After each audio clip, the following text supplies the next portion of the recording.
আসসালামু আলাইকুম। কেমন আছেন সবাই? আশা করছি ভালো আছেন। আমরাও আলহামদুলিল্লাহ ভালো আছি। Daily kitchen and blog channel থেকে নতুন একটি ব্লগ ভিডিও দেখার আমন্ত্রণ করছি। আশা করি আমার ভিডিওটা আপনাদের ভালো লাগবে। ভিডিওর কোনো অংশ যদি ভালো লেগে থাকে প্লিজ একটা লাইক দিবেন। এই ধরনের ব্লগ ভিডিও যাদের পছন্দ তারা চাইলে আমার ছোট্ট চ্যানেলটি সাবস্ক্রাইব করে রাখতে পারেন। পাশে থাকা বেল বাটনটি অন করে রাখবেন। পরবর্তী আমি যখনই কোন ভিডিও আপলোড দেব তার নোটিফিকেশন আপনার কাছে পৌঁছে যাবে। আপনি আপনার সময় সুযোগ করে আমার ভিডিওটি দেখে নিতে পারেন। অবশ্যই আপনার মূল্যবান মতামতটি করে জানাবেন। আপনার ছোট্ট একটি লাইক, ছোট্ট একটি কমেন্ট আমার জন্য অনেক গুরুত্বপূর্ণ। আপনার ছোট্ট একটা লাইকে আমার ভিডিওটা আরো অনেকজনের কাছে পৌঁছে দিতে সাহায্য করে।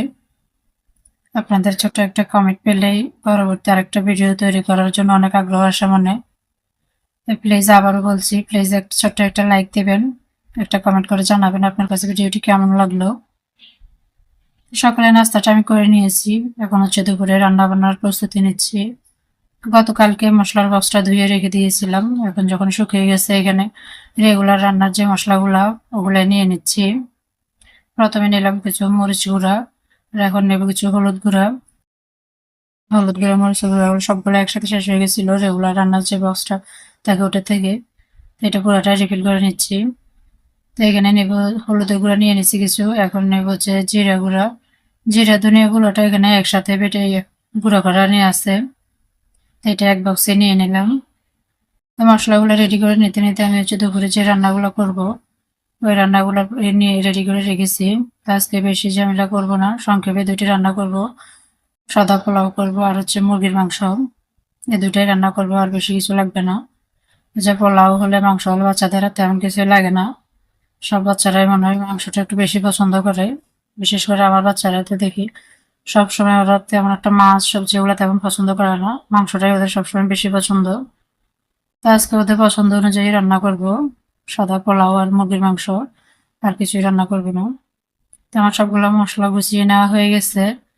মশলার বড় যে জারগুলো আছে ওগুলো একটা সাইডে রেখে দিব, একটা সাইডে রেখে হচ্ছে রেগুলার রান্নার মশলা বক্সটা হাতের কাছে রেখে আমি হচ্ছে মাংস রান্নার জন্য মশলা কষিয়ে নিচ্ছি। এখানে বেশ বড় সাইজের একটা পাতিল নিয়ে নিয়েছি। এখানে রেগুলার যে মশলাগুলো, বেশ পরিমাণ কিছু পেঁয়াজ কুচি, তারপর আদা বাটা, রসুন বাটা, হলুদ, মরিচ, জিরা গুঁড়া, লবণ লবণ দিয়ে হচ্ছে মশলাগুলোকে ভালো করে কষিয়ে নিচ্ছি কিছুটা পরিমাণ গোটা মশলা দিয়ে।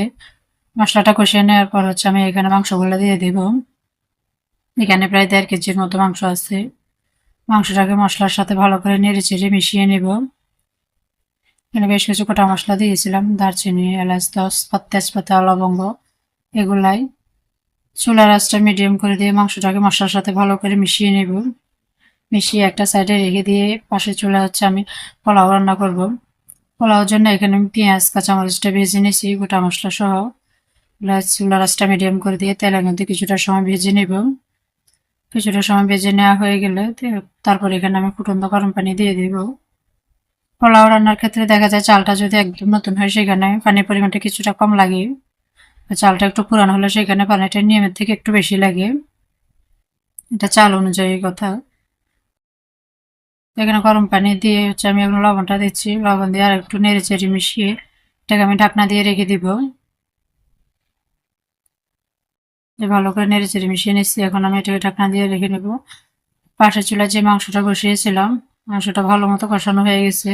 এখানে আমি এখনো কোনো প্রকার কোনো পানি দিইনি, মাংসটা কষাতে কষাতে যে পরিমাণ পানিটা বের হয়েছে ওটাতে অনেকটা সিদ্ধ হয়ে গেছে। তো এখন দিচ্ছি এখানে কিছু লাউ, লাউগুলোকে বড় বড় টুকরো করে কেটে নিচ্ছি।